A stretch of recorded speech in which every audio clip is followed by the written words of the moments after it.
నిన్న సంపూర్ణ చంద్రగ్రహణం ఏర్పడింది. అసలు ఈ గ్రహణం ఏర్పడడానికి కారణం ఏంటి? నార్మల్ గా మన సోలార్ సిస్టమ్ లో సన్, ప్లానెట్స్ అండ్ శాటిలైట్స్ ఉంటాయి. సో ఈ ప్లానెట్స్ అనేవి సన్ చుట్టూ తిరుగుతూ ఉంటాయి అండ్ శాటిలైట్స్ వచ్చేసి ప్లానెట్ చుట్టూ తిరుగుతూ ఉంటాయి. సో ఇలా సన్, ఎర్త్, మూన్ అనేవి పర్ఫెక్ట్ గా ఒక లైన్ లో వచ్చినప్పుడు మనకి సన్ యొక్క సన్ లైట్ మూన్ మీద పడకుండా ఎర్త్ అనేది ఆపుతుంది అండ్ ఎర్త్ యొక్క షాడో వచ్చేసి మూన్ మీద పడుతుంది. సో దీన్నే మనం లూనార్ ఎక్లిప్స్ అంటాం. నార్మల్ గా సన్ లైట్ లో ఉండేది మనకి different kinds of rainbow colours, వాటిని విబ్జియర్ అంటాం. సో నార్మల్ గా ఏమవుతుంది అంటే ఈ సన్ నుంచి వచ్చే లైట్స్ అనేవి కొన్ని ఎర్త్ అట్మాస్ఫియర్ లో బెండ్ అవుతాయి. సో ఈ బెండ్ అయినప్పుడు ఏంటంటే షార్ట్ వేవ్ లెంత్ ఉన్న rays like blue and violet అనేవి డిస్పర్స్ అవుతాయి.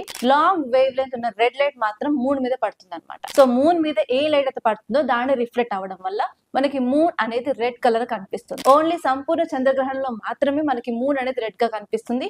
ఈ కాన్సెప్ట్ ని మనం బ్లడ్ మూన్ అని అంటాం. సో నార్మల్ గా ఈ ఫినామినాని మనం ఎవ్రీడే చూస్తూనే ఉంటాం. సో ఎర్లీ మార్నింగ్ మనకి స్కై వచ్చేసి బ్లూ కలర్ ఎలా ఉంటుందో అండ్ ఈవినింగ్ వచ్చేసరికి మనకి రెడ్ అండ్ ఆరెంజ్ షేడ్ లో ఎలా మారుతుందో దీనికి సంబంధించిన కన్సెప్టే ఇదనమాట. దీన్నే మనం రేలే స్కాటరింగ్ అని కూడా అంటాం. దీన్ని చూసి భయపడాల్సిన అవసరం లేదు, జస్ట్ ఆశ్చర్యపడాల్సిన విషయం.